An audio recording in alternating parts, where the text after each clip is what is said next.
تقبل الله منا ومنكم عيد مبارك علينا وعليكم. تقبل الله منا ومنكم عيد مبارك علينا وعليكم. السلام عليكم ورحمة الله وبركاته.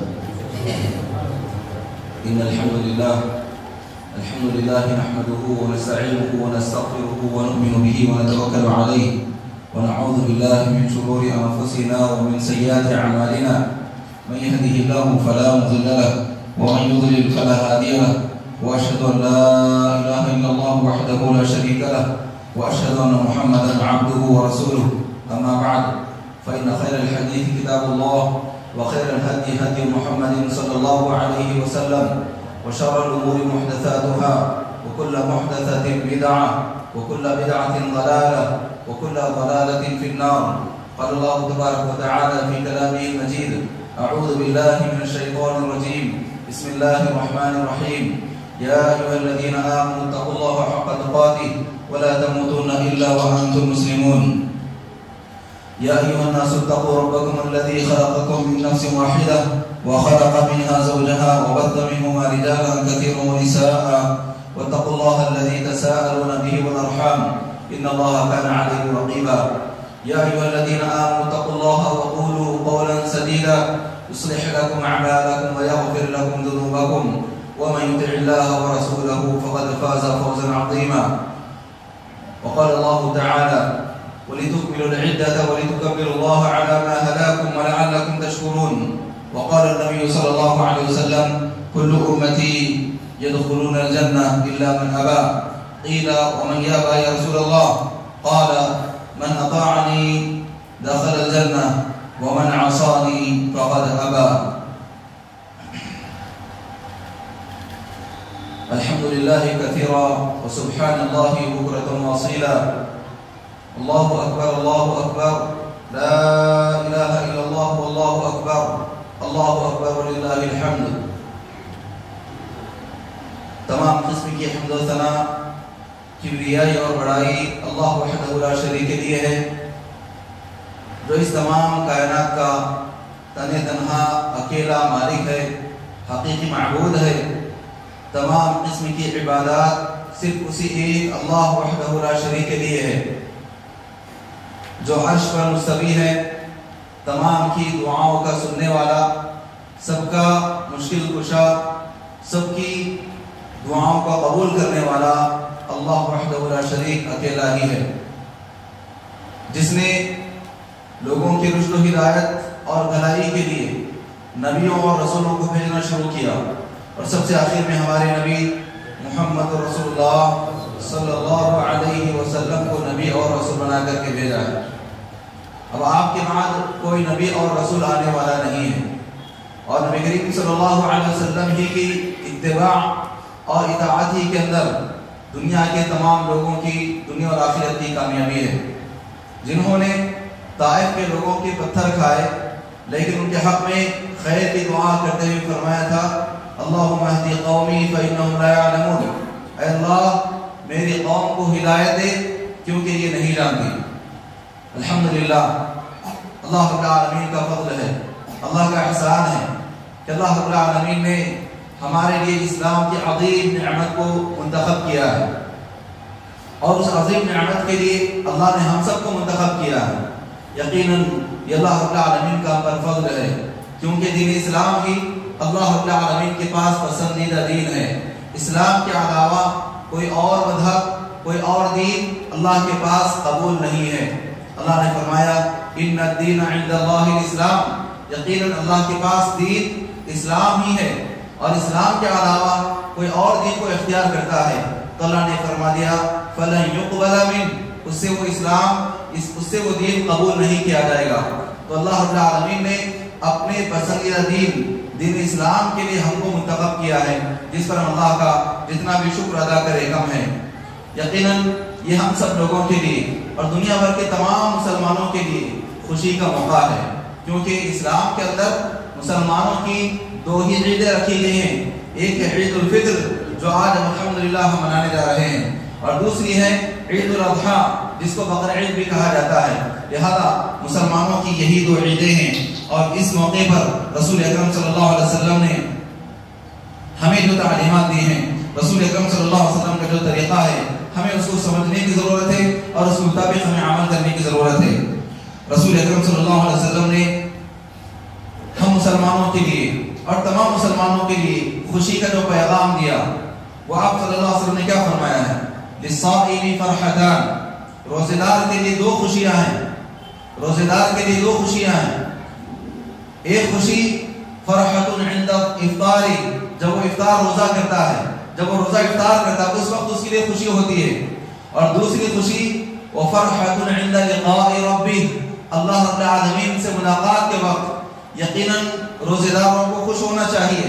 ہم میں سے جنہوں نے بھی روزے رکھے ہیں ان کو خوشی ہے، ان کو مبارکبادی ہے کہ اللہ رب العالمین کے پاس ان کا اجر موجود ہے، اور یہ اجر اللہ رب العالمین ہی عطا فرمانے والا ہے، کیونکہ رسول اکرم صلی اللہ علیہ وسلم نے فرمایا، اللہ تبارک و تعالیٰ نے فرمایا ہے کہ بندے کے تمام اعمال اس کے لیے ہے الا الصوم، سوائے روزے کے، فإن الصوم لی، کیونکہ روزہ میرے لیے ہے، وأنا أجزي به، اور میں ہی اس کا بدلہ دینے والا ہوں۔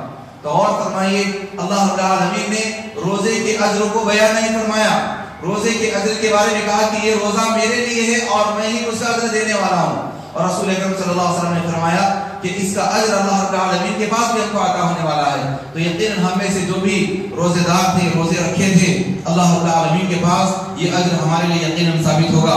اور اسی طریقے سے رسول اکرم صلی اللہ علیہ وسلم افطار کرنے کے بعد جو دعا پڑھتے اس کے اندر الفاظ کیا ہیں؟ ذهب الظمأ وابتلت العروق وثبت الاجر انشاءاللہ، ہماری پیاس چلی گئی، رگیں تر ہو گئی، اور اجر اللہ نے چاہا تو ثابت ہو گیا۔ یقیناً یہ تمام اجر اللہ رب العالمین کے پاس ہم اس کے متوقع ہیں۔ لہذا ہم سب لوگوں کے لیے خوشی کا موقع ہے، ایک تو افطار کی وجہ سے، اور دوسرا آج عید الفطر ہونے کی وجہ سے۔ یہ تو ہماری دنیاوی خوشی ہے، لیکن اس سے بڑھ کر کے خوشی اور سب سے بڑی خوشی وہی ہوگی جو اللہ رب العالمین کے پاس ہمارے لیے نصیب ہوگی۔ اور رسول اکرم صلی اللہ علیہ وسلم نے روزے داروں کے بارے میں کیا فرمایا کہ جس سے صرف روزے دار ہی داخل ہوں گے، ایسا جنت کے اندر دروازہ اللہ رب العالمین نے رکھا ہے۔ تو ایسی تمام خوشیاں ہم روزے داروں کے لیے اللہ رب العالمین نے رکھی ہے۔ اللہ سے دعا ہے کہ اللہ تبارک و تعالیٰ ہم تمام لوگوں کے ان روزوں کو قبول فرما، ہم نے جو کچھ نیک اعمال کیے ہیں ان سب کو قبول فرما۔ اللہ رب العالمین نے ایسے موقع پر ہم سب کو چاہیے کہ ہم اللہ کی کبریائی بیان کریں، اللہ کی حمد بیان کریں، اللہ کی بڑائی بیان کریں، کیونکہ اصل میں تعریف کا حقدار صرف اللہ رب العالمین ہی ہے۔ یہ تمام کائنات اسی ایک اللہ کی حمد و ثنا بیان کرتی ہے۔ یسبح له من فی السماوات والارض، آسمانوں میں اور زمین میں جو کچھ بھی ہے یہ سب اللہ رب العالمین کی تسبیح بیان کر رہے ہیں۔ اور شاعر نے کہا وفی کل شیء له آیہ تدل انه علی کل واحد، کہ ہر کائنات کے اندر جتنی بھی چیزیں ہیں یہ سب کی سب ایک اللہ ہونے کی دلالت کر رہی ہیں اور اسی ایک کی توحید کی گواہی دے رہی ہیں۔ لہذا یہ تمام کائنات کی نشانیاں ہمیں اس بات پر ابھارتی ہیں کہ ہم بھی اللہ کی کبریائی بیان کریں، اللہ کی حمد و ثنا بیان کریں، کیونکہ وہی حقیقت میں تمام عبادات کا مستحق ہیں۔ لہذا اس خوشی کے موقع پر آپ سبھی کو اسلام کی طرف سے، یعنی اسلام کا جو پیغام ہے خوشی کا، وہ پیغام آپ کو مبارک ہو۔ اللہ رب العالمین ہم سب کے لیے ان تمام خوشیوں کو قبول فرما، آمین رب العالمین۔ اس خوشی کے موقع پر رسول اکرم صلی اللہ علیہ وسلم کا جو طریقہ تھا وہ اسلام کا پیغام پہنچانا تھا، اور آج کے اس خطبے کے اندر بھی انشاءاللہ وہی پیغام مختصر وقت میں آپ کے سامنے بیان کیا جائے گا۔ اس موقع پر ہم یہ نہ سمجھیں کہ ہم تو عید کی نماز پڑھ لیے ہیں ابھی ہم چلے جائیں، نہیں، ہمارے پاس دنیا کے اوقات کے لیے، دنیا کے مصروفیات کے لیے وقت ہوتا ہے، لیکن عید کا پیغام سننے، اسلام کا پیغام سننے، دین کی باتیں سننے کے لیے ہمارے پاس وقت نہیں ہوتا۔ مسلمانوں اپنی اس فکر کو بدلیں، دین اسلام کے لیے اپنا وقت رکھیں، دین اسلام کے لیے اپنا وقت رکھیں اور دین اسلام کو سیکھنے میں اپنا وقت لگائیں۔ دنیا کے کامکاج آپ کبھی بھی کر سکتے ہیں، کبھی بھی آپ سیکھ سکتے ہیں، لیکن اسلام کا جو پیغام ہے، دین اسلام کا جو پیغام ہے وہ آپ کو ہر موقع پر نصیب نہیں ہوتا. اور یہی وجہ ہے کہ آج ہم نے دین اسلام کو جتنا کم سیکھا ہے اتنی مصیبتیں ہم پر آ رہی ہیں اور اس کو سیکھنے سے روکنے کے لیے کوششیں کی جا رہی ہیں. لیکن ہم ہیں کہ اس پیغام کو سننے اور اس پیغام کو عمل کرنے کے لیے اپنی زندگی میں لانے کے لیے تیار نہیں ہیں. لہذا اس موقع پر جو بھی پیغام آپ کو اس عید کے موقع پر دیا جاتا ہے خطبہ مکمل ختم ہونے تک بالکل اطمینان کے ساتھ ہمیں اس کو سننا چاہیے. ایسے نہیں ہے کہ خطبہ لمبا کیا جائے گا لیکن مختصر وقت میں اسلام کی جو تعلیمات ہیں اللہ کے حقوق سے متعلق بندوں کے حقوق سے متعلق یہ تمام پیغام آپ کو انشاءاللہ سنائے جائیں گے. سب سے پہلے اسلام کی جو 5 بنیادی ارکان ہیں یہ ہر مسلمان کو جاننا چاہیے. ہر مسلمان کو جاننا چاہیے. رسول اکرم صلی اللہ علیہ وسلم نے فرمایا بنی الاسلام علی 5. اسلام کی بنیاد 5 چیزوں پر رکھی گئی ہے. شہادت کہ لا الہ الا اللہ وان محمد رسول اللہ. سب سے پہلے شہادت کا اقرار کرنا ہے, اس بات کی گواہی دینا کہ اللہ رب العالمین ہی اکیلا معبود برحق ہے اور محمد صلی اللہ علیہ وسلم اللہ کے بندے اور اللہ کے رسول ہیں, اس بات کی گواہی دینا ہے. یہ اسلام کا پہلا بنیادی رکن ہے. اسی کے ساتھ ہی کوئی بھی شخص مسلمان ہوتا ہے اور جو اس کا انکار کر دے وہ اسلام سے نکل جاتا ہے. لہذا ہمیں چاہیے کہ ہم اسلام کے بنیادی 5 ارکان کو یاد رکھیں, خود بھی یاد رکھیں, اپنے بچوں کو بھی اس کی تعلیم دیں. لہذا اسلام کا پہلا بنیادی رکن شہادتین ہے. اس کے بعد الصلاۃ, نماز ہے. 5 وقت کی نمازیں اللہ رب العالمین نے مسلمانوں پر فرض کی ہیں. مسلمانوں پر 5 وقت کی نمازیں فرض کی ہیں. لہذا ہم سب کو چاہیے کہ ہم ان عبادات کو بجا لائیں اور اسلام کے بنیادی ارکان کو جانیں. اسی طریقے سے اسلام کے بنیادی ارکان میں سے الصوم, رمضان کے روزے بھی ہیں. اور اسی طریقے سے اسلام کے بنیادی ارکان میں سے زکوٰۃ بھی ہے جو اللہ رب العالمین نے مالدار مسلمانوں پر, جو مالدار ہیں ان پر فرض کیا ہے. لہذا جو بھی صاحب استطاعت ہیں جن پر زکوٰۃ فرض ہو چکی ہے وہ زکوٰۃ ادا کریں. اور زکوٰۃ کے اندر بھی جو مقدار آپ صلی اللہ علیہ وسلم نے بیان فرمائی اسی مقدار میں زکوٰۃ فرض ہوتی ہے, انہی چیزوں میں زکوٰۃ فرض ہوتی ہے. ہم اپنی طرف سے یہ چیز آپ کے پاس ہو گئی, اس کو آدھا ملا لو, اس کو آدھا ملا لو, ادھر سے آدھا کر لو, ادھر سے آدھا کر لو, پھر تمہارے اوپر زکوٰۃ فرض ہو گئی. یہ اپنے فرضی مسائل آپ امت کے اوپر نہیں تھوپ سکتے ہیں. اللہ کے رسول صلی اللہ علیہ وسلم نے جو شریعت بیان کی ہے, جس پر زکوٰۃ فرض کی ہے, وہی چیزوں پر زکوٰۃ فرض ہوتی ہے. لہذا ہمیں چاہیے کہ انہی چیزوں کو جانیں اور اس کے مطابق ہم اپنی زکوٰۃ ادا کریں. اسی طریقے سے اسلام کے 5 بنیادی ارکان میں سے حج بیت اللہ, اللہ رب العالمین کے گھر کا طواف کرنا, حج کرنا, یہ بھی اسلام کے 5 بنیادی ارکان میں سے ہیں. لہذا یہ تمام تعلیمات ہر مسلمان کو جاننا چاہیے. اسی طریقے سے یاد رکھیں اسلام کے یہ تو 5 بنیادی ارکان ہیں. ایمان کے بھی ارکان ہیں. ایمان کا تعلق ہمارے دل سے ہوتا ہے. ہم اپنے دل میں جو عقیدہ بٹھائے ہیں, ہم جو مانتے ہیں اللہ العالمین کے بارے میں, اسلام کے بارے میں, نبیوں کے بارے میں, فرشتوں کے بارے میں, جنت اور جہنم کے بارے میں, جو بات ہم اپنے دل میں بٹھائے رکھتے ہیں اس کو عقیدہ کہا جاتا ہے, جس کا تعلق ایمان سے ہے. تو ایمان کے جو 6 ارکان ہیں اس پر بھی ہمارا ایمان ہونا چاہیے. اللہ پر ایمان ہونا ہے, اللہ کے رسولوں پر ایمان, اللہ کے فرشتوں پر ایمان, اللہ کی کتابوں پر ایمان, آخرت کے دن پر ایمان. یہ تو 5 ایمان کے ارکان ہوں گے. اور ایمان کا 6واں اور بنیادی رکن ایک اور ہے, وہ ہے بالقدر خیرہ و شرہ, تقدیر پر ایمان ہونا چاہیے, تقدیر پر ایمان ہونا چاہیے. لہذا یہ 6 ایمان کے ارکان بھی ہمیں یاد رکھنا چاہیے. ہم میں سے اکثر لوگ ان ارکان کو نہ جاننے کی وجہ سے بہت ساری چیزوں میں غلطی کر جاتے ہیں. خاص طور پر جو تقدیر کا مسئلہ ہے اس کے اندر اکثر لوگ انکار کر جاتے ہیں, تقدیر کو نہیں مانتے. بہت سارے لوگ کہتے ہیں کہ انسان خود اپنے عمل کا خالق ہے, وہ جو عمل کرتا ہے بس وہی ہے, پہلے سے تقدیر وغیرہ کچھ نہیں ہے. ایسا نہیں ہے, بلکہ اللہ رب العالمین نے بندوں کے پیدا کرنے سے پہلے ہی ہر ایک کی تقدیر لکھ دی ہے اور اس کے اندر جو لکھا ہوا ہے یقیناً وہ ہو کر کے رہے گا. اور اسی کے اندر ایک چیز یہ بھی ہے کہ جو کچھ ہو چکا ہے اس کے اوپر ہمارا ایمان ہونا چاہیے اور اس پر ہمیں راضی رہنا چاہیے. اگر کوئی بھی عمل ایسا ہو گیا جو ہماری خواہش کے خلاف ہے, ہماری منشا کے خلاف ہے, تو وہاں پر ہمیں ناراض نہیں ہونا ہے, بلکہ اس موقع پر ہمیں کہنا چاہیے قدر اللہ وما شاء فعل, اللہ نے جو مقدر کیا وہ ہو کر کے رہے گا. اور اللہ تعالیٰ جو کچھ بھی ہمارے لیے مقدر کیا وہ اس میں ہمارے لیے بہتری ہے. اور اس موقع پر ہمیں یہ بھی دعا کرنا چاہیے اللہ تعالیٰ اس کے اندر ہمیں خیر عطا فرما.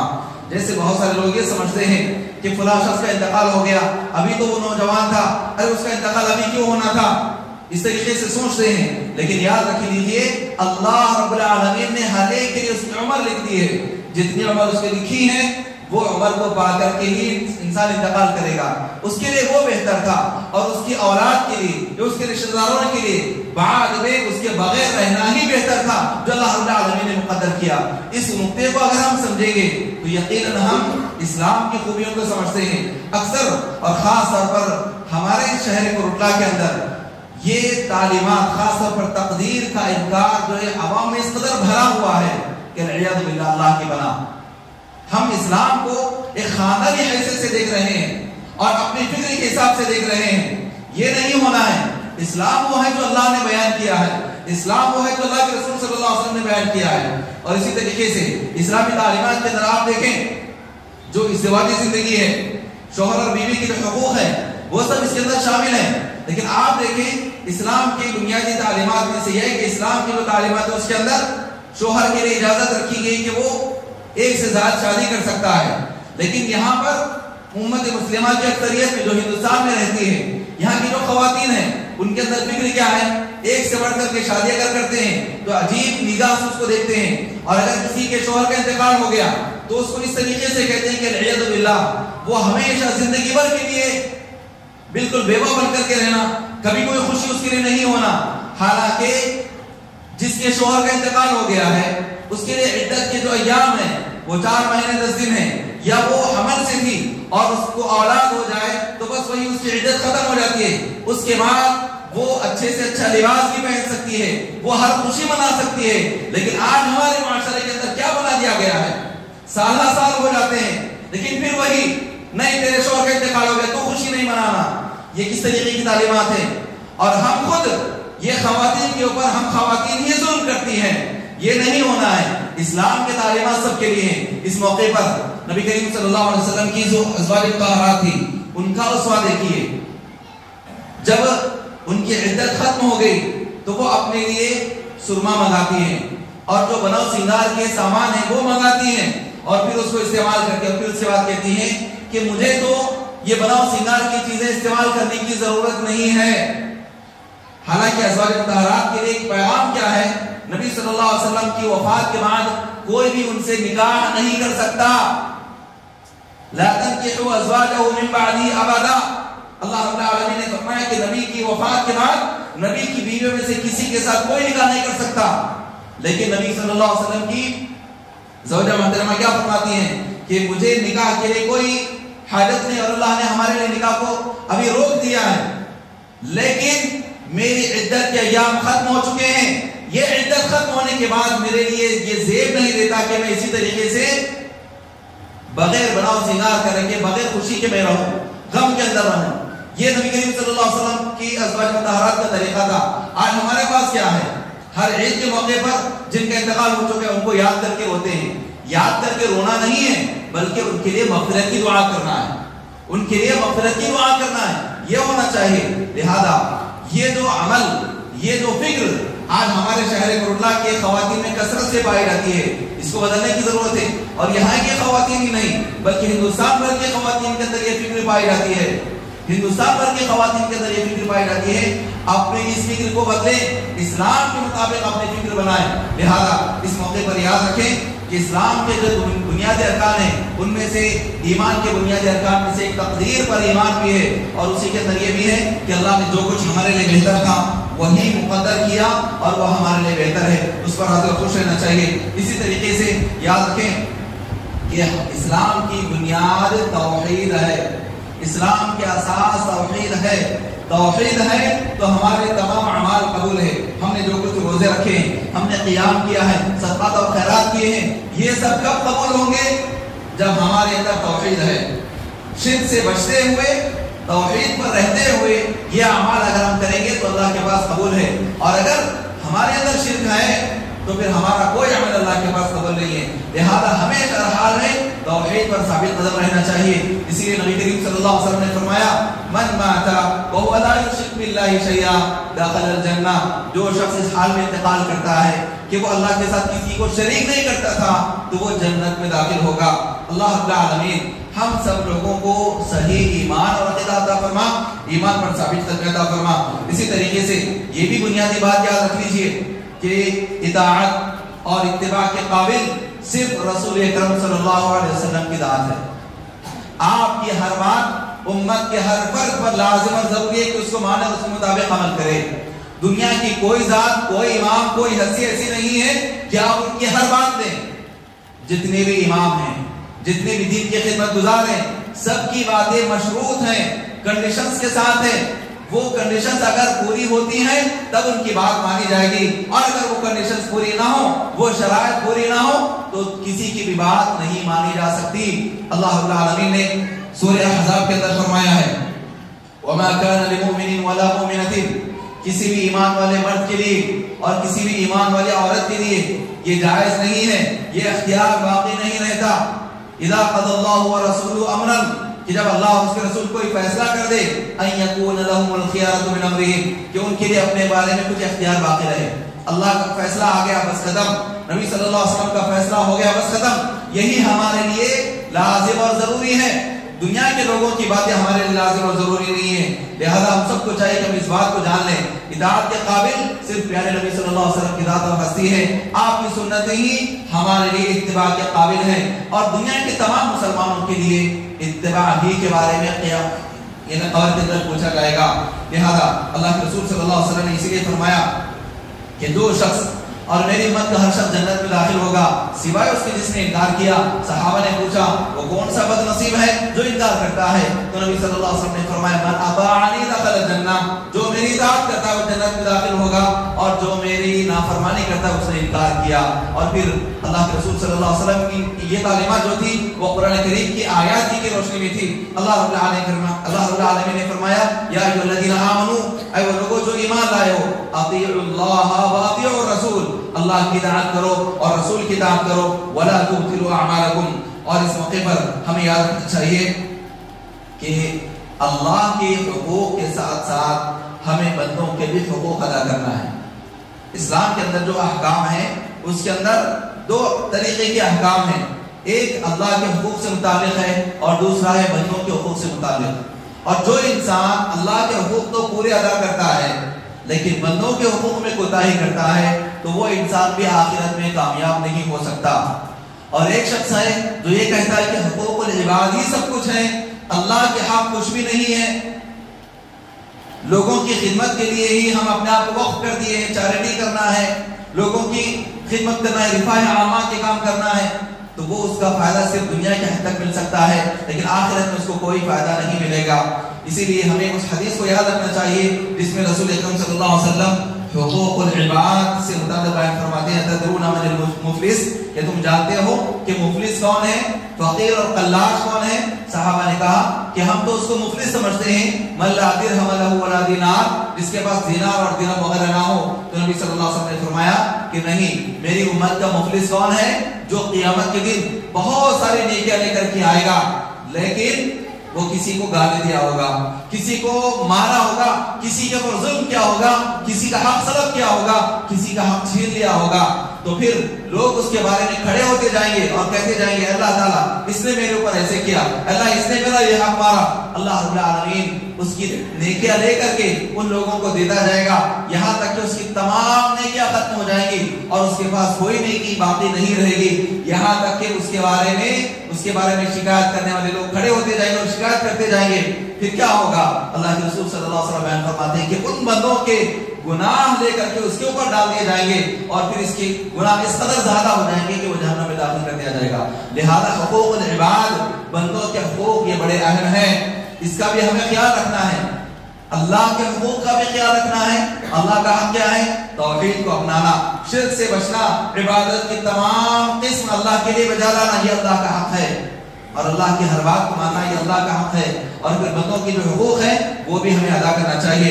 اور اس موقع پر خواتین کے لیے بھی یہ ہے، اور شوہر اور بیوی کے جو تعلق ہیں اس سے متعلق بھی ہمیں نصیحتیں یاد رکھنا چاہیے۔ آپ صلی اللہ علیہ وسلم نے خواتین کے لیے جنت میں داخلہ کتنا آسان بیان فرمایا ہے، خواتین کے لیے جنت میں داخل ہونا کتنا آسان ہے۔ آپ صلی اللہ علیہ وسلم نے فرمایا کہ جو بھی خاتون اللہ پر ایمان رکھتی ہے وہ 5 وقت کی نماز پڑھ لے،